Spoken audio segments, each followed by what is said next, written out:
मसीह की सजीव वाहिनी हिंदी लाइव प्रेयर सर्विस में अपने प्रिय दर्शकों का पूर्ण हृदय से स्वागत करती हूँ। हर रविवार 8:30 बजे YouTube और Facebook में आप सभी हमारे साथ आत्मीय आनंद में भाग ले सकते हैं। मत्ती 7वें अध्याय 7वें वचन के द्वारा प्रभु कहते हैं, मांगो तो तुम्हें दिया जाएगा, ढूंढो तो तुम पाओगे, खटखटाओ तो तुम्हारे लिए खोला जाएगा। क्योंकि जो कोई मांगता है उसे मिलता है, जो कोई ढूंढता है वो पाता है, और जो खटखटाता है उसके लिए खोला जाएगा। प्रकाशित वाक्य 3 अध्याय 8वें वचन में प्रभु कहते हैं कि मैंने तेरे सामने एक द्वार खोल रखा है जिसे कोई बंद नहीं कर सकता। तो आज इस समय में क्यों ना हम प्रभु का धन्यवाद करें, उनका शुक्रिया अदा करें, क्योंकि उन्होंने हमारे लिए एक द्वार खोल रखा है। एक अद्भुत आश्चर्यजनक कार्य वो हमारे जीवन में करना चाहते हैं। तो आइए हम सब प्रार्थना और स्तुति महिमा के द्वारा उनका स्तुति गान करें, उनका गुणगान करें और उनका धन्यवाद करें। प्रार्थना और कुछ गीतों के द्वारा हम आगे बढ़ते हैं। हालेलुया।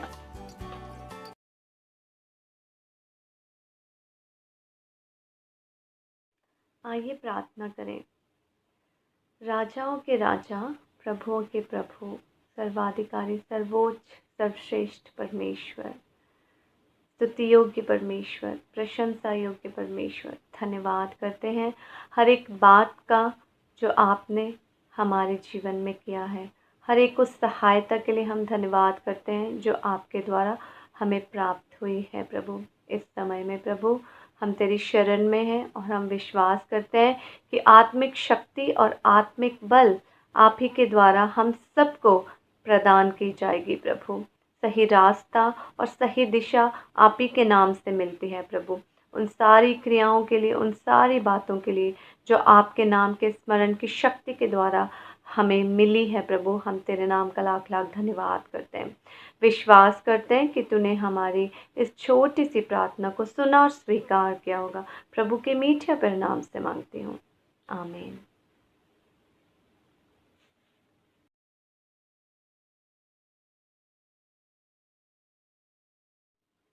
हमारे पास जो कुछ भी है वो सब हमारे परमेश्वर का दिया हुआ है। अपने जीवन में से 10वां अंश उन्हें लौटाते हुए उनका धन्यवाद करते हैं। उपकार की भेंटें अपनी, उपकार की भेंटें अपनी प्रभु को चढ़ाना है, प्रभु को चढ़ाना है, प्रभु को चढ़ाना है। क्रिस्त प्रभु ने स्वर्ग को त्यागा, क्रिस्त प्रभु ने स्वर्ग को त्यागा, हमको प्रेम दिखाना है, हमको प्रेम दिखाना है। हिस्सा दो प्रभु को जो कुछ हो, हिस्सा दो प्रभु को जो कुछ हो, निज बेटे भी लाना है, निज बेटे भी लाना है, प्रभु को चढ़ाना है। जो भी हमारा प्रभु का सारा, जो भी हमारा प्रभु का सारा, जिसका उसको देना है, जिसका उसको देना है। भंडारी हम प्रभु के जग में, भंडारी हम प्रभु के जग में, 10वां ही लौटाना है, 10वां ही लौटाना है।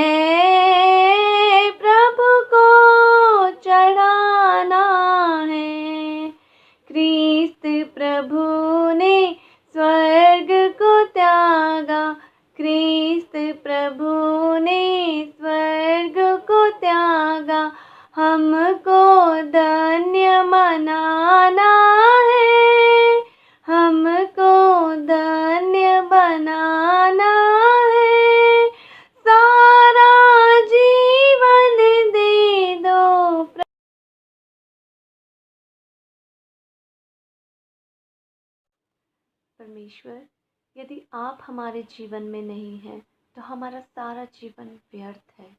हमें अपनी करुणा और दया के अधीन रखें। ये जीवन है क्या तेरे बिना मसीहा, ये जीवन है क्या तेरे बिना मसीहा। मार्ग ढूंढता हूँ जिसमें कि तू चलाए, मार्ग ढूंढता हूँ जिसमें कि तू चलाए। ये जीवन है क्या तेरे बिना मसीहा, ये जीवन है क्या तेरे बिना मसीहा। पहले ये मन में सोचा, फिर दिल में मेरे ये जागा। पहले ये मन में सोचा, फिर दिल में मेरे ये जागा। अर्पण मैं करता हूँ तुझको, जीवन ये मेरे मसीहा। पहले ये मन में सोचा, फिर दिल में मेरे ये जागा। अर्पण मैं करता हूँ तुझको, जीवन ये मेरे मसीहा। ये जीवन है क्या तेरे बिना मसीहा। अब दिल की चाह यही है, तुझ में ही डूबा रहूं मैं। अब दिल की चाह यही है, तुझ में ही डूबा रहूं मैं। मिलता रहे साथ तेरा,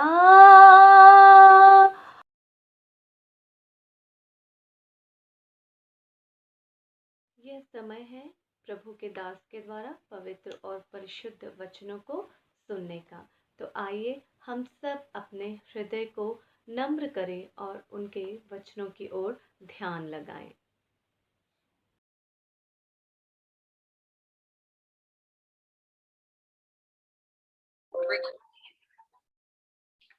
जय मसीह की प्रिय भाई और बहनों, आइए हम आज के संदेश में जाएंगे।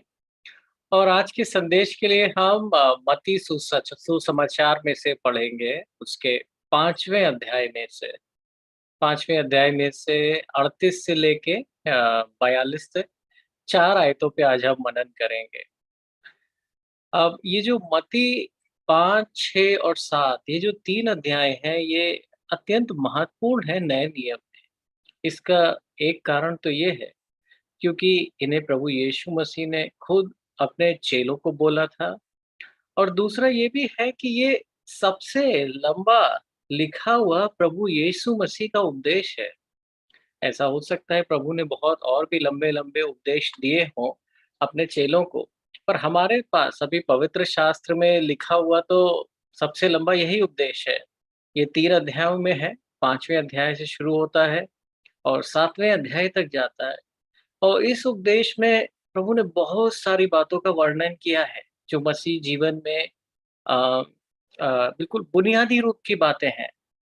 तो ये जो 3 अध्याय हैं, ये बहुत महत्वपूर्ण हैं। आज इनमें से हम 4 आयतों के बारे में मनन करेंगे। एक बात अगर आप सोचिए, अगर आपके या मेरे मन में ऐसा कभी विचार आए कि हम वो वचन सुनना चाहते हैं, जो प्रभु यीशु मसीह उपदेश दे रहे हों। मतलब आज बहुत प्रचारक हैं, हम सब लोग नए नियम में लिखे हुए पवित्र शास्त्र में से प्रचार करते हैं। परंतु अगर कोई प्रभु यीशु मसीह का ही उपदेश सुनना चाहे, तो ये एक उपदेश है 5 से 7 में। तो आइए इसमें से पढ़ते हैं। पहले हम उन 4 आयतों में जाने से पहले 5वें अध्याय की पहली आयत से आपको एक बात दिखाना चाहता हूँ कि ये जो उपदेश प्रभु ने दिया था पहाड़ के ऊपर से, ये चेलों के लिए ही है, ये और लोगों के लिए नहीं है। तो पहली आयत में ऐसा लिखा हुआ है कि वह प्रभु यीशु मसीह भीड़ को देखकर एक पहाड़ पर चढ़ गए, और जब पहाड़ पर वो बैठे थे तो उनके चेले उनके पास आए। और दूसरी आयत में लिखा है उन्होंने अपना मुंह खोलकर उन्हें ये उपदेश दिया। तो प्रभु ने जो है ये उपदेश अपने चेलों को दिया है। तो हम सब लोग जो प्रभु को अपना चेला मानते हैं, प्रभु के पीछे चलने की आशा रखते हैं, हमारे लिए ये बहुत महत्वपूर्ण है। और दूसरी बात आपको ये दिखाना चाहता हूँ कि ये जब प्रभु ने ये उपदेश अपना पहाड़ के ऊपर से खत्म कर दिया था, तो उस उपदेश के बारे में कुछ और बोला। वो बोला है मत्ती उसके 7वें अध्याय में। यहाँ पे आपको 24वीं से 29वीं आयत में लिखा हुआ है कि प्रभु ने इस उपदेश की तुलना किस चीज से करी। और ऐसा प्रभु ने और उपदेशों के बारे में नहीं बोला है जैसा इन 3 आयतों में बोला। तो 7:24 में देखिए क्या लिखा है। 7:24 में लिखा है, प्रभु ने बोला, इसलिए जो कोई मेरी ये बातें सुनकर, कौन सी बातें सुनकर, यही जिन जो उन्होंने अभी उपदेश में बोली, यानी मत्ती 5, 6 और 7, जो कोई मेरी इन बातों को सुनकर उन्हें मानता है। तो 2 बातें हैं, एक तो इन 5, 6, 7 अध्यायों को सुनना है, समझना है, और तीसरी बात क्या है, इनको करना है। इनको मानता है या इन पे चलता है। इंग्लिश में लिखा हुआ है कि हियर्स एंड डज। हिंदी में जो कोई सुनता है और मानता नहीं, करता है, वह उस बुद्धिमान मनुष्य की नाई ठहरेगा जिसने अपना घर चट्टान पे बनाया।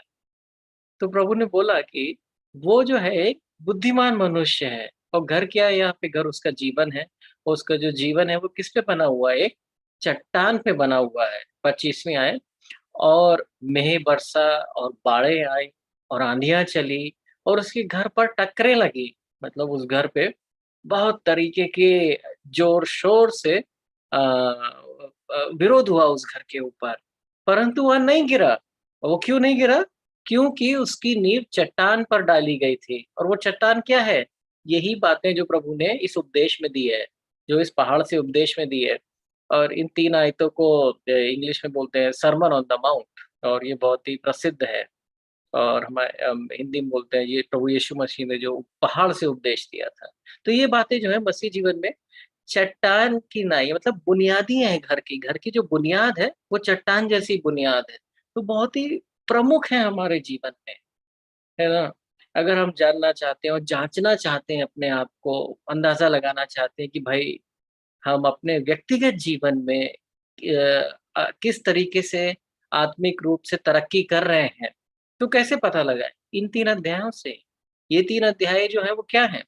एक बुनियाद है हमारे मसीह जीवन की। यही बताती है कि हमारे जो व्यक्तिगत जीवन है उसका विकास कैसा हो रहा है, यही 3 आयतें बताती हैं। अब देखिए आगे और भी प्रभु ने कुछ बोला 26वीं आयत में, परंतु जो कोई मेरी यह बातें सुनता है पर उन पर नहीं चलता है, वह निर्बुद्धि मनुष्य की नाई ठहरेगा जिसने अपना घर बालू पर बनाया। तो देखिए यहाँ पर जो दूसरा व्यक्ति है वो भी, मतलब बातें सुनता तो है, उसे पता तो है, प्रचार भी कर सकता है, मेरी तरह सुन भी सकता है, जानता भी है, समझता भी है, पर केवल उतना उतना जो है उतना पूरा नहीं है। क्या और चाहिए? उन पे चलता भी है। जो उन पे चलता है, और अगर नहीं चलता है तो वो निर्बुद्धि मनुष्य के समान है। उसका घर जो है वो बालू पे बना हुआ है। सामने से तो हो सकता है दोनों घर एक जैसे दिख रहे हो, पर जो उस पे चलता है वो उसकी बुनियाद है। उसकी बुनियाद बालू से बनी हुई है। और मेंह बरसा, बाढ़ें आई और आंधियां चली और उस घर पर टकरे लगी और वह गिर कर उसका सत्यानाश हो गया। तो देखिए प्रभु चाहता है कि हमारे जीवन की जो बुनियाद है वो चट्टान पे बनी हो। इसीलिए प्रभु ने ये उपदेश दिया था 3 आयतों में। और ये उपदेश जो है ये बहुत ही प्रैक्टिकल है, बहुत ही व्यक्तिगत रूप से हमारे जीवन में बोलता है। तो आप इन 3 आयतों को तीनों अध्याय को अपने आप भी पढ़िए। और आज हम इनमें से कुछ ये 4 आयतें पढ़ेंगे हाँ, 5वें अध्याय की। और एक बात और देखिए कि इन तीनों अध्याय को करने के लिए हम अपने आप ये नहीं कर सकते हैं। तभी प्रभु ने जब ये वचन खत्म हो रहा था ना, जब उन्होंने उपदेश खत्म किया, तो ये तो बोला ही कि ये उपदेश जो है वो हमारे जीवन में एक बुनियाद के रूप में है। उसके अलावा ये भी बोला कि जो मांगता है उसे मिलता है, जो खोजता है वो पाता है, जो खटखटाता है उसके लिए खोला जाता है द्वार। तो अंत में यही इसीलिए लिखा था कि हमें इस वचन को करने के लिए प्रभु की पवित्र आत्मा की सहायता चाहिए। सो इसको आप पढ़िए, अपने आप से जानिए और प्रभु से सहायता मांगिए। प्रभु चाहता है, इसीलिए प्रभु ने ये सब बातें बोली हमसे। तो इतने बाद में आइए हम अपनी आयतें पढ़ते हैं 5वें अध्याय में, जो 4 आयतें हमने सोची आज पढ़ने को। तो मैं पढ़ रहा हूँ 38वीं आयत से, 5वें अध्याय की 38वीं आयत से। उसमें लिखा है, तुमने सुना है, कहा गया है, आँख के बदले आँख और दाँत के बदले दाँत। तो ऐसा कहाँ कहा गया था? ऐसा पुराने नियम में बोला गया था। पुराने नियम में ऐसा था कि आप आँख के बदले आँख और दाँत के बदले दाँत का अर्थ ये है कि आपने अगर किसी ने आपका कुछ बुरा किया है, तो उतना ही आप उसके उस पे बुरा कर सकते हैं या फिर उतना न्याय ले सकते हैं। ये ठीक था पुराने नियम में। अब देखिए प्रभु क्या बोल रहे हैं नए नियम के लोगों के लिए, 39वीं आयत से, किंतु मैं तुमसे कहता हूँ कि किसी बुरे व्यक्ति का विरोध मत करो। तो यहाँ प्रभु पहले ही मान ले रहे हैं कि जो दूसरा जना है वो गलत है, वो बुरा व्यक्ति है, उसी ने बुरा किया है, आपने नहीं किया है बुरा। परंतु जब आपके साथ वो ऐसे बुरा कर रहा है तो प्रभु बोल रहे हैं उसका विरोध मत करो। तो यहाँ थोड़ा-सा ऐसा लगता है कि अच्छा, तो क्या किसी का कभी विरोध ही नहीं करना है क्या? तो उसको समझाने के लिए प्रभु ने आगे 4 उदाहरण दिए इन्हीं आयतों में। उन 4 उदाहरणों को जब हम पढ़ते हैं तो समझ में आता है कि प्रभु क्या बात सिखाना चाहते थे हमें, किस प्रकार का विरोध मत करो बोलना चाहते थे और प्रभु का क्या उद्देश्य है इस शिक्षा को देने में। तो वो देखिए 4 उदाहरण क्या दिए हैं। जो पहला उदाहरण वो लिखा है, बल्कि यदि कोई तेरे दाहिने गाल पर थप्पड़ मारे, तो दूसरा गाल भी उसकी तरफ कर दे। ये पहला उदाहरण है। दूसरा उदाहरण क्या है?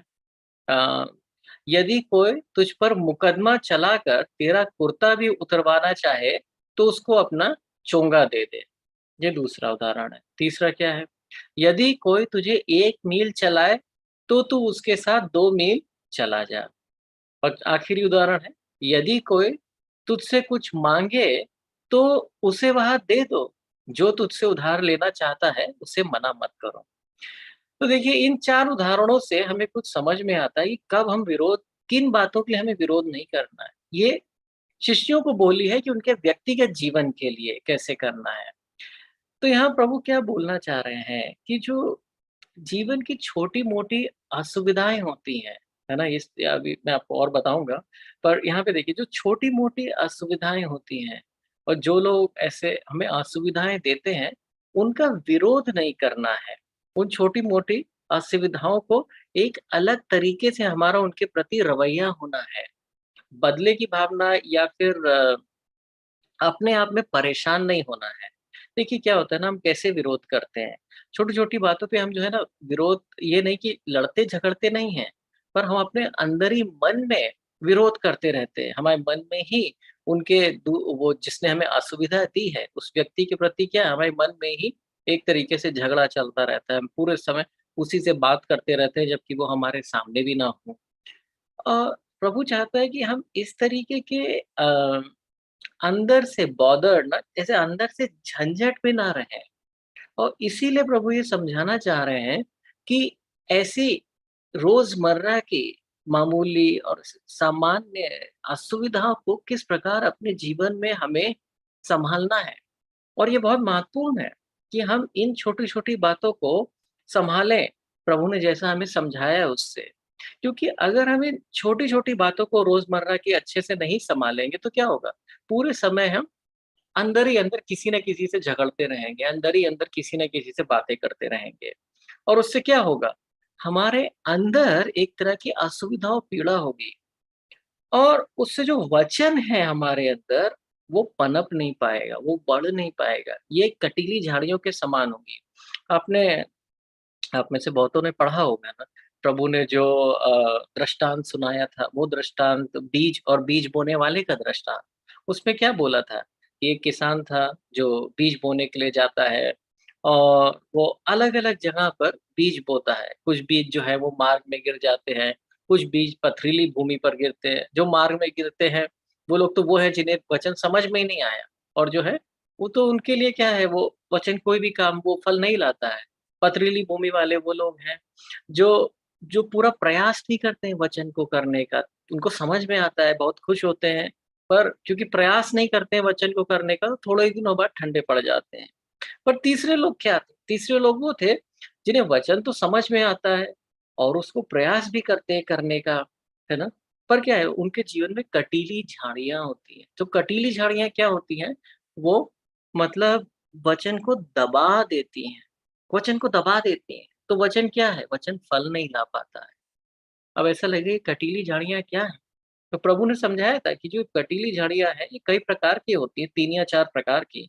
और जो पहली बात बोली थी कटीली झाड़ियों के बारे में, वो क्या है कि ये है संसार की चिंताएँ।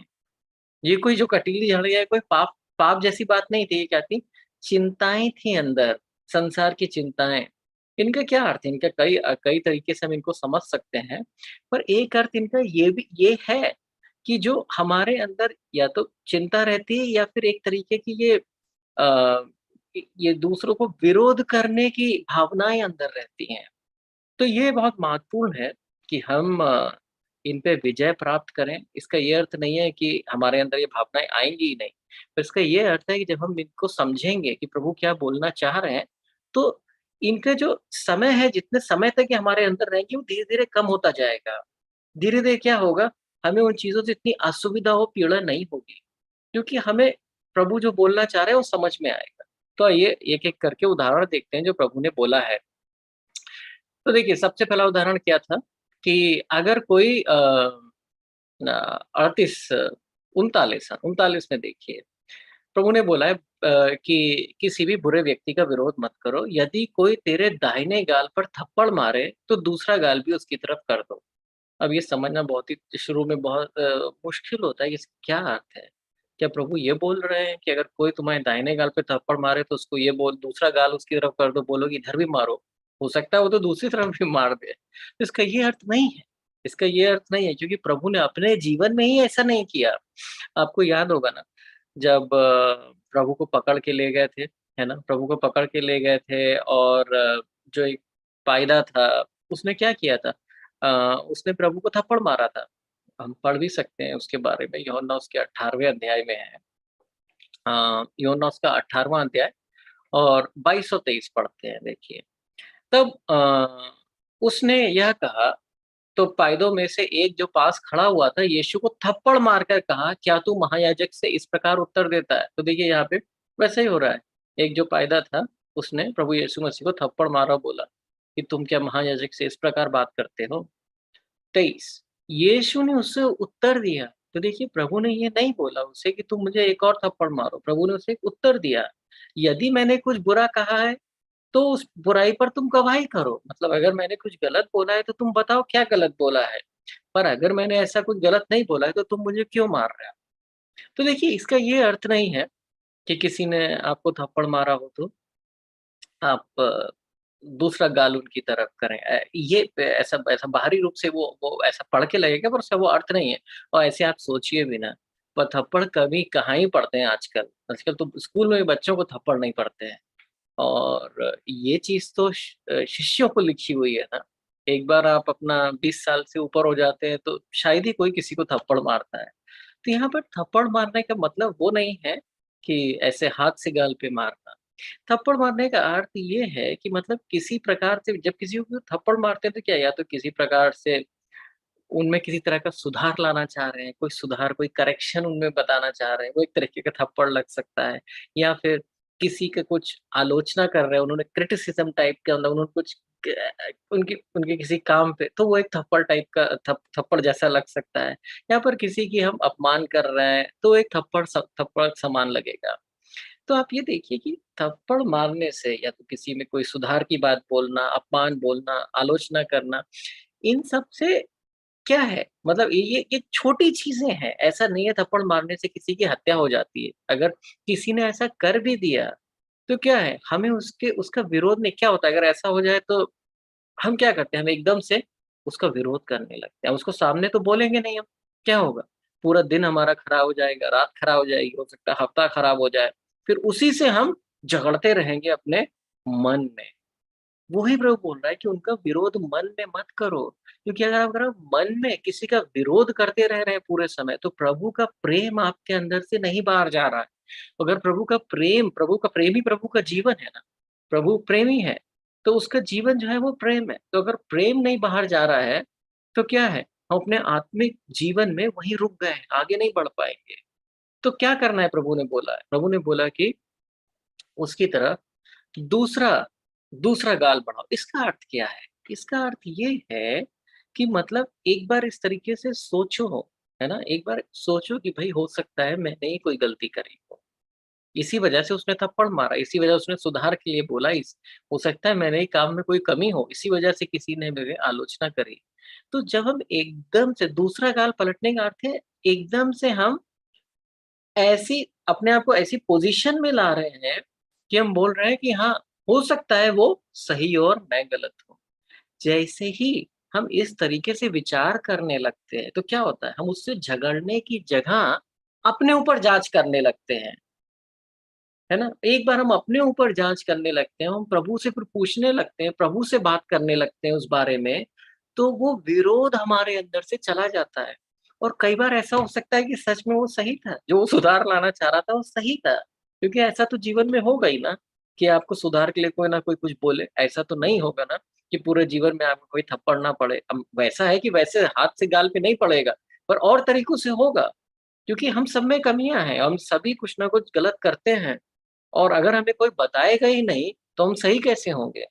और पवित्र शास्त्र में तो ऐसा भी लिखा है कि जो मित्र के हाथों के जो घाव होते हैं, जो मित्र के हाथों के घाव होते हैं, वो बहुत विश्वास योग्य होते हैं, क्योंकि वो मित्र बोल रहा है ना। और तो इसीलिए हमें इ और ऐसा हमारे जीवन में होता रहेगा ना, तो इसीलिए हमें प्रभु की आज्ञा को ध्यान रखना है कि जब हमें कोई जना एक गाल पर तुम्हारे दाहिने गाल पर थप्पड़ मारे तो उसकी तरफ दूसरा गाल करो। मतलब उसको सही मानकर अपने को गलत मानकर एक बार सोचो। प्रभु से बातचीत करो कि प्रभु ऐसा क्यों हुआ? उसने सुधार के लिए क्यों बोला? अपमान क्यों किया मेरा? और उससे क्या होगा? हमारे अंदर विरोध नहीं आएगा। और जब हमारे अंदर विरोध नहीं आएगा, तो हम उसको अच्छी तरीके से देख पाएँगे और हम सच में वो सुधार ले पाएँगे और हम सच में आगे बढ़ पाएँगे। तो ये बहुत ज़रूरी है कि हम इस शिक्षा को समझें और हमेशा लोगों के प्रति विरोध में ना रहें। वरना क्या होगा ना, हम अपने परिवारजनों के प्रति आप विरोध में रह सकते हैं। किसी ने आपको कुछ बोल दिया और आप विरोध में हो गए उनके। कई बार आपको ऐसे बाहर से ना बोलें, पर आप अंदर ही अंदर विरोध में रह सकते हैं। तो प्रभु नहीं चाहता है कि उसके लोग ऐसे पूरे टाइम अंदर से पीड़ा में, दुःख में रहें। प्रभु क्या चाहता है? ये चाहता है कि उसके लोग उन अपने बड़ा मन हो, उनका बड़ा हृदय हो और वो उन चीज़ों को अलग तरीके से भी सोचें। अब देखिए, अब दूसरा उदाहरण देखते हैं। दूसरा उदाहरण है 40वीं आयत में। 40वीं आयत में दूसरा उदाहरण है, उससे बोल रहे हैं प्रभु, यदि कोई तुम पर मुकदमा चलाकर तुम्हारा कुर्ता उतरवाना चाहे, तो तू उसे अपना चोंगा भी दे दो। अब देखिए, ऐसा कहाँ ही होता है कि कोई मुकदमा करके कुर्ता माँगता है। कुर्ता मतलब क्या? कोई शर्ट जैसी चीज़ ना, इतनी छोटी चीज़ों के लिए तो कोई मुकदमा करता नहीं है। तो यहाँ प्रभु क्या बोलने वाले हैं? यही बोलने वाले हैं, अगर कोई ज़ोर-ज़बरदस्ती से कोई छोटी चीज़ तुमसे ले ले, भई देखिए यहाँ छोटी चीज़ बहुत बहुत महत्वपूर्ण है। ये सब जो आज्ञा है ना, ये जीवन की छोटी-छोटी असुविधाओं के लिए हैं। भई अगर कोई मुकदमा करके घर लेना चाह रहा है, तो बात अलग है। तो आपको पूरा अधिकार है कि भई आप अ, अपना वकील लीजिए और जो भी जैसे भी अ, व्यवस्था में लिखा है उसके आगे चलिए। पर यहाँ क्या है? मुकदमा करके कुर्ता उतरवाना चाह रहा है। एक छोटी-सी चीज़ है, ये बहुत बड़ी चीज़ नहीं है। ऐसा नहीं है कि आपके पास एक ही शर्ट है, एक ही कुर्ता है। तो और ऐसा जीवन में बहुत होता है। शायद आपके पूरे जीवन में कभी ऐसा ना हो कोई आपके ऊपर मुकदमा करके आपका घर लेना चाहे। पर ऐसा बहुत हो सकता है कि हमारे जीवन में छोटी छोटी चीजें लोग किसी न किसी तरीके से मुकदमा करके कहीं ऐसे कुछ ऑफिसों में पॉलिटिक्स से या फिर किसी किसी तरीकों से ना छोटी चीजें हमारे जीवन से ले। तो हमें इन बात का ध्यान रखना है ना कि ये जो है एक छोटी चीज है, कुर्ता एक छोटी चीज है। हमारा जीवन जो है उसका उद्देश्य तो बहुत बड़ा है, राइट? है ना? हम तो स्वर्ग में भंडार भरना चाह रहे हैं, इस धरती पर नहीं। तो अगर कोई छोटी चीज है तो उसके लिए क्या है? प्रभु बोल रहे हैं कुर्ता लेना है तो उसे अपना चोंगा भी दे दो। ये क्या बात हुई? हाँ, उसे चोंगा भी दे दो, क्योंकि ये तो छोटी-सी चीज़ है। इसके लिए तुम्हें अपने अंदर पीड़ा और उसका विरोध करने की ज़रूरत ही नहीं है। अपने जीवन में किन चीज़ों से तुम्हें संघर्ष करना है, उनको चुनो। ऐसी छोटी-छोटी चीज़ों को बड़ा मत बनाओ, क्योंकि ऐसी छोटी-छोटी चीज़ें जीवन में बहुत होती हैं। देखिए, किसी के जीवन में क्या होगा, 80 साल से 90 साल तक के जीवन में क्या होगा, 2 या 3 बहुत बड़ी-बड़ी बुरी बातें हो सकती हैं, ट्रेजेडी हो सकती है, जिनके में बहुत-बहुत बड़ी बात। पर ये छोटी-छोटी चीज़ें रोज़मर्रा होती रहेंगी, है ना? तो कई लोग क्या कई अगर ये शिक्षा नहीं समझ में आए तो क्या है, उन छोटी चीज़ों में ही डूबे पड़े रहते हैं कि भाई उसने ऐसा मेरे साथ किया, मेरा कुर्ता ले लिया, ये कर लिया, मेरे साथ ऐसा कर दिया। पर वो तो बहुत छोटी-सी चीज़ है ना, आज से 5 से 10 साल बाद आपको ही नहीं ध्यान रहेगा, मुझे ही नहीं ध्यान रहेगा। तो इन छोटी चीज़ों के लिए परेशान होने की जगह उसको और भी दे दो कि ये लो, तुम्हें कुर्ता चाहिए, तुम ये चोंगा भी ले जाओ। तो प्रभु यही बोलना चाह रहे हैं कि अपने जीवन का उद्देश्य ध्यान रखो, अपने जीवन का महत्व ध्यान रखो। तुम तुम्हारा जीवन एक कुर्ते और एक चोगे से बहुत ज़्यादा बहुमूल्य है। तुम्हारा समय बहुमूल्य है, तुम्हारी भावनाएँ बहुमूल्य है, इसलिए लोगों के विरोध करने में अपना दिन और जीवन व्यर्थ मत कर दो। इसके इसके वरना क्या करो? प्रभु के राज्य की खोज करो। प्रभु के राज्य की खोज करेंगे तो क्या होगा? ये सारी वस्तुएँ हमारे पास वापस आ जाएँगी। इस बात का ध्यान रखो कि यहाँ जो हमारा जीवन है बहुत ही अस्थायी है, टेम्पोरल है, अस्थायी है ना? और हमारे जीवन में ऐसा नहीं है कि हमारे जीवन की जो सक्सेस है या हमारे जीवन की सफलता है ना, उसका नाप-तौल इसमें तो नहीं है ना कि कितना सामान हमारे पास है, उसमें नहीं है। तो इसलिए ऐसी चीज़ों को जो ये छोटी लोमड़ियों की तरह है ना, एक श्रेष्ठ गीत में एक आयत है, वो पढ़ सकते हैं।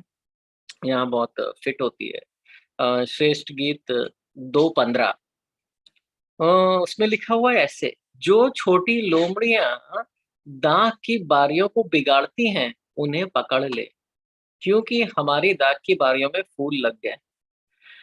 तो यहाँ क्या लिखा है कि जो दाख की बारी है, वो बिल्कुल तैयार है। पर क्या पर उसमें कौन उसको बिगाड़ सकता है? ये छोटी-छोटी लोमड़ियाँ जो हैं, ये बिगाड़ सकती हैं उस पूरी दाग की बारी को। बड़े ऐसा नहीं हो आंधी-तूफ़ान आए या ऐसा नहीं, छोटी-छोटी लोमड़ियाँ बिगाड़ सकती हैं, तो इनको पकड़ लो। तो इन्हीं चीज़ों को पकड़ो कि इन छोटी-छोटी चीज़ों को उनको जाने दो और उन पे जो है दूसरों का विरोध मत करो। तो एक लूका में भी पढ़ते हैं, वहाँ भी प्रभु ने इसी बारे में कुछ बोला है। देखिए, लूका उसके 12वें अध्याय में जाइए आप। लूका और उसका 12वाँ अध्याय और 13वीं आयत से पढ़ते हैं आइए। फिर अ, भीड़ में से एक ने उनसे कहा, मतलब कोई जना था, प्रभु वहाँ भीड़ में थे, "हे गुरु, मेरे भाई से कह कि पिता की संपत्ति मुझसे बाँट दे।" प्रभु ने क्या कहा? उसने उससे कहा, "हे मनुष्य, किसने मुझे तुम्हारा न्याय या बाँटने वाला नियुक्त किया है?" प्रभु ने बोला, "ये तो मेरा कोई काम ही नहीं है। मुझे कोई तुम्हारा न्याय या बाँटने वाला तो नियुक्त किसी ने किया नहीं है।" और अब देखिए 15वीं आयत है जो मैं बोलना चाहता हूँ, और उसने कहा, "चौकस रहो।" मतलब बिल्कुल अलर्ट, चौकन्ने रहो। "हर प्रकार के लोभ और लालच से अपने आप को बचाओ, क्योंकि किसी का जीवन उसकी संपत्ति की बहुतायत से नहीं होता है।" देखिए, तो प्रभु ने खुद ही बोला किसी के जीवन मतलब उसके जीवन की क्या वैल्यू है, उसका जीवन की क्या सफलता है, उसकी संपत्ति की बहुतायत से नहीं होता है, कि कितना संपत्ति उसके पास है, इससे नहीं होता है। तो इसीलिए प्रभु बोल रहे हैं, अगर कोई ज़ोर ज़बरदस्ती से मुकदमा कर किसी इधर-उधर से कोई छोटी-सी चीज़ तुमसे ले ले रहा है, तुम्हारे कॉलेज में, तुम्हारे ऑफ़िस में, तुम्हारे कॉलोनी में, तो उसको दूसरी चीज़ दे दो। विरोध मत करो इन छोटी-छोटी चीज़ों के लिए, क्योंकि तुम्हारा जीवन का उद्देश्य बहुत बड़ा है। अगर हम उस विरोध में अपनी भावनाओं को, अपने समय को नहीं व्यर्थ कर सकते हैं। देखिए यहाँ पे प्रभु इन्हीं बारे में बोल रहे हैं। प्रभु बदला लेने के बारे में बात नहीं कर रहे हैं, ये छोटी-छोटी बातों के बारे में बात कर रहे हैं, जो हमारे जीवन में रोज़मर्रा होती हैं। अब आइए तीसरा उदाहरण देखते हैं जो प्रभु ने बोला है। तीसरा उदाहरण है 41वीं आयत में, मत्ती 5:41 में। तो मत्ती 5:41 में लिखा है प्रभु ने, यदि कोई तुझे 1 मील चलाए, तो तू उसके साथ 2 मील चला जा। हुँ। तो देखिए पहला क्या था? पहला जो हमने पढ़ा था, वो किसी प्रकार का कोई सुधार करने को हमें बोले, कोई आलोचना करे या कोई हमारा अपमान करे। वो एक तरीके से वचनों का था, जो किसी ने हमारे ऊपर ऐसे वचन बोले जो थप्पड़ के समान है। दूसरा क्या था? दूसरा कोई ऐसे हमारी चीज़ थी, जैसे कुर्ता, छोटी-मोटी चीज़ हमारी, जो किसी ने ज़ोर-ज़बरदस्ती से हमसे ले ली, मुकदमा मतलब, है ना? अब तीसरी देखिए क्या है, तीसरी समय से मिली हुई है। यदि कोई तुझसे 1 मील चलने को बोले, तो तू उसके साथ 2 मील चला जा। देखिए, यहाँ प्रभु ये नहीं बोल रहे हैं आज से तुम्हें कोई बोले चलो मेरे साथ दूसरे शहर चलो, तो तुम उसके साथ 2 शहर चले जाओ। ऐसी बात नहीं बोल रहे हैं प्रभु। प्रभु क्या बोल रहे हैं यहाँ पे? 1 मील चलने को, इसका क्या अर्थ है? 15 मिनट या 20 मिनट। तो अगर कोई तुमसे तुम्हारे 15 मिनट, 20 मिनट लेना चाह रहा है, तो दे दो उसको। 15-20 मिनट की जगह उसे 25 से 30 मिनट दे दो। 15-20 मिनट के लिए उसका विरोध मत करो। 15-20 मिनट बहुत नहीं है तुम्हारे जीवन के। उसका विरोध करने में उससे ज़्यादा समय चला जाएगा। तो अब देखिए ये क्यों प्रभु ने बोला? उस समय क्या होता था, जब प्रभु ने बोला था ये, तो ये रोमियो लोगों का, यहूदी लोगों पे राज था। तो ये जो रोमियो के जो ये सैनिक होते थे, उनकी तलवार होती थी, उनकी ढाल होती थी, बहुत सारा सामान होता था, ऐसे सैनिकों का होता था। तो जब सैनिक लोग क्या करते थे, जो आम आदमी है, उनको ज़बरदस्ती बोलते थे कि भई तुम मेरा ये पकड़ो और चलो, और खुद अपना खाली हाथ चलते थे कि अच्छा 1 मील तक चलो। ये उस तरीके से है ना, जैसे अ जैसे मान लीजिए कोई अधिकारी हो, जैसे पुलिस वाले हों, और वो ज़बरदस्ती किसी से लिफ्ट ले लें, बोले मुझे वहाँ जब छोड़ दो, जब और उसको पैसे भी ना दें ऑटो वाले को, उस तरीके का कुछ है मतलब, कि वो जो लोग अधिकार में थे ना, वो लोग जो सैनिक थे, तो वो लोग क्या है, वो ज़बरदस्ती बोल देंगे कि तुम मेरा ये पकड़ के चलो, तो वो ज़रा उसको चलना ही पड़ेगा, वो क्या ही बोल सकता है बेचारा। और जब भी वो चलता था क्या होता था, वो 15 मिनट चला, फिर जाके उसने दे दिया, उसके बाद उसका पूरा दिन व्यर्थ हो गया है। पूरे दिन उसे लगता रहेगा कि भाई अब मुझे उसने वहाँ से वहाँ चला दिया, मेरे साथ ये कर मुझे क्यों चलना पड़ा, क्या ज़रूरत थी, ये कैसे अधिकारी लोग हैं। आप देख रहे हैं, ऐसा अब हमारे पास शायद ऐसा तो कोई नहीं, पर आपके साथ और दूसरे तरीके से हो सकता है। आप कहीं जाएँ, आपको कोई बिन बात में किसी तरह के फॉर्म भरने को बोल दिया जाए, बिन बात में आपको आपके कॉलेज में, स्कूल में ऐसे काम करने को बोला जाए जो बिल्कुल आपके मन में अनरीज़नेबल है, मतलब आपको ऐसा लगता है कि तो व्यर्थ है, मैं ये क्यों करूँ? मुझे क्यों करना चाहिए ये? पर आपको करना पड़ता है। क्यों करना पड़ता है? क्योंकि जो बोल रहा है वो अधिकार में ऊपर है, तो इसलिए आपको करना पड़ता है। पर आप जब बोले वो काम छोटा ही है, बड़ा काम नहीं है, ऐसा नहीं कि 1 हफ्ते भर का काम, वो बस 15 मिनट का काम है। तो 15 मिनट का काम करने में भी अंदर से बिल्कुल पीड़ा होके वो काम करा, और काम करने के बाद भी क्या है, काम करने के बाद भी बहुत ही पीड़ा रही।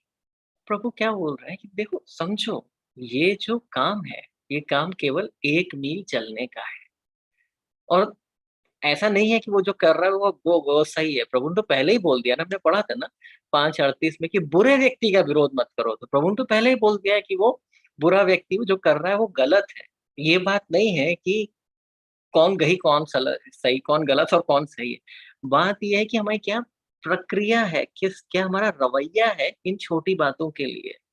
तो अगर वो 15 मिनट चलने को बोल रहा है, प्रभु बोल रहे हैं तुम मुझे जो है मेरी आज्ञा का पालन करो, उसके साथ तुम खुशी से 20 मिनट चले जाओ। वो बिन बात में तुम्हारा 15 मिनट ले रहा है ना, तुम उसको 20 मिनट दे दो। क्या होगा?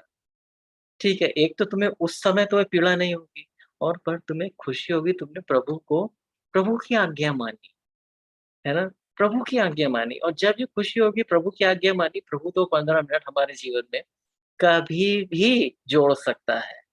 पर देखिए प्रभु नहीं चाहता कि हम उसके लोग जो हैं उसी तरीके से, जिस तरीके से अविश्वासी लोग हैं, छोटी-छोटी बातों पे अपने अंदर ही लोगों का विरोध करते रहें, गवर्नमेंट का विरोध करते रहें, नेताओं का विरोध करते रहें, दोस्तों का विरोध करते रहें, अपने जो भी हमारे ऊपर है अधिकार में उनका विरोध करते रहें। ऐसा ज़रूरी नहीं है करना, है ना? तो यही प्रभु बोलना चाह रहे थे कि अगर वो तुम्हें 1 मील चलने को बोल रहा है अपना सामान पकड़ के, उसके साथ 2 मील चले जाओ। वो भी तुम्हें याद रखेगा और मैं तुम्हें आशीष दूँगा। अब देखिए आखिरी उदाहरण देखते हैं। आखिरी उदाहरण प्रभु ने जो दिया है वो है, यदि कोई तुझसे कुछ माँगे तो वह दे दे, जो तुझे उधार लेना चाहे उसे मना मत कर। अब यहाँ पे भी कोई छोटी-सी चीज़ की बात है भाइयों। ऐसा कुछ भी नहीं है कि कोई तुमसे तुम्हारा घर माँग रहा है, कोई गाड़ी माँग रहा है, ये सब बातें नहीं है। ये कोई छोटी-सी चीज़ है जो तुमसे कोई उधार ले लेता है, वापस ही नहीं करता है ना? वो तो नहीं अच्छी आदत है किसी से उधार लिया वापस नहीं किया। पर वो चीज़ कितनी महत्वपूर्ण है, अगर वो चीज़ छोटी है तो जस्ट दे दो और प्रभु की आज्ञा का पालन करो। क्योंकि उन छोटी-छोटी चीज़ों के लिए हमें अपने मन में झंझट नहीं करना है और उस तरह की असुविधा नहीं रखनी है। और कई बार लोग किसी-किसी तरीके से वो चीज़ ले लेते हैं, गलत तरीकों से। पर ऐसा भी है, तो अपना न्याय प्रभु के हाथ में छोड़ो, है ना? प्रभु ने क्या बोला कि न्याय करना तो मेरा काम है। प्रभु न्याय करेगा, प्रभु न्याय सबको देगा और हमें अपने अंदर चिंता रखने की जगह क्या है? प्रभु के ऊपर ये चिंताएँ छोड़ देनी कि प्रभु मैं आपकी आज्ञा का पालन कर रहा हूँ। आपने ऐसा बोला है कि उसका विरोध मत करो ऐसी छोटी-छोटी असुविधाओं का, मैं उसका विरोध नहीं कर रहा हूँ। मैं अपनी सारी चिंताएँ आप पर छोड़ दे रहा हूँ। जो समय मेरा गया है, आप वो समय मुझे देंगे। जो छोटी वस्तु मेरी गई है, वो वस्तु आप मुझे देंगे। तो इस तरीके से क्या है, हमारा प्रभु के साथ जो हमारा संबंध है वो भी जुड़ता है ना? और हम अंदर से ऐसे बॉदर्ड, परेशान नहीं रहते हैं। क्योंकि जो हमारा जीवन यहाँ पृथ्वी पर है वो ही नहीं है सब कुछ, हमें अपने जीवन में प्रभु की जो योजना है, जो उसने सोची है, उसे पूरा करना है। उसमें हम अपनी ऊर्जा, अपनी जो भावनाएँ उसमें लगाते हैं, ना कि लोगों को विरोध करने में। ऐसा नहीं होना चाहिए ना कि मतलब आप प्रार्थना करने जाएँ प्रार्थना करने बैठे और आप ऐसे किसी जने से बातें कर रहे हैं जो वहाँ है ही नहीं। क्योंकि आप उसका विरोध कर रहे हैं कि अच्छा अगर अगली बार उसने ऐसा बोला तो मैं ऐसे कर दूँगा, ये हुआ तो ये प्रार्थना करने गए किससे? प्रभु से करने गए। पर हमारे अंदर इतना वो कुछ भरा हुआ है तो क्या होगा? प्रभु की जगह हम उन लोग उससे बात करेंगे जिसका हम विरोध कर रहे हैं। तो प्रभु ने लोगों को देखा है। देखिए प्रभु ये शिक्षा जो मत्ती 5 से 7 में दी है, ये बहुत सारे अनुभव के बाद दी है। प्रभु तो सबके हृदयों को देखता है। तो प्रभु ने सबके हृदयों को देखा है कि कैसे विश्वासी लोग लोगों से विरोध कर के अपनी भावनाओं को व्यर्थ कर रहे हैं, अपनी शक्ति को व्यर्थ कर रहे हैं, अपने समय को व्यर्थ कर रहे हैं। और यही देख के बोला कि मैं तुमसे कहता हूँ कि इन जीवन की छोटी-छोटी असुविधाओं पर लोगों का विरोध मत करो। भाई अगर किसी ने कुछ बोला है तो उसको दूसरे तरीके से सोचो। मेरे ऊपर मुझसे बात करो, मैं तुम्हें दिखाऊँगा कि तुमने क्या गलत किया है या सही किया है। मेरे पास लेके आओ। अगर तुम्हारा कुर्ता चला गया उसे चोगा दे दो। मेरी आज्ञा का पालन करो, मैं तुम्हारे जीवन में बाकी सारी चीज़ें और जोड़ दूँगा। अगर तुमसे कोई 1 मील चलना चाहता है तो तुम उसके साथ 2 मील चला जाओ। मैं तुम्हें और समय दूँगा। तो देखिए, ये बहुत ही महत्वपूर्ण शिक्षा है और ऐसा नहीं है कि अगर हम इसे सुन लें, तो हम अपनी शक्ति से कर सकते हैं। हम अपनी शक्ति से इसे नहीं कर सकते और ना ही अपनी शक्ति से हम इस पे चल सकते हैं। हमें प्रभु की शक्ति चाहिए। तो इस शिक्षा को लेके आप प्रार्थना करें कि प्रभु कैसे मैं इसे कर सकता हूँ?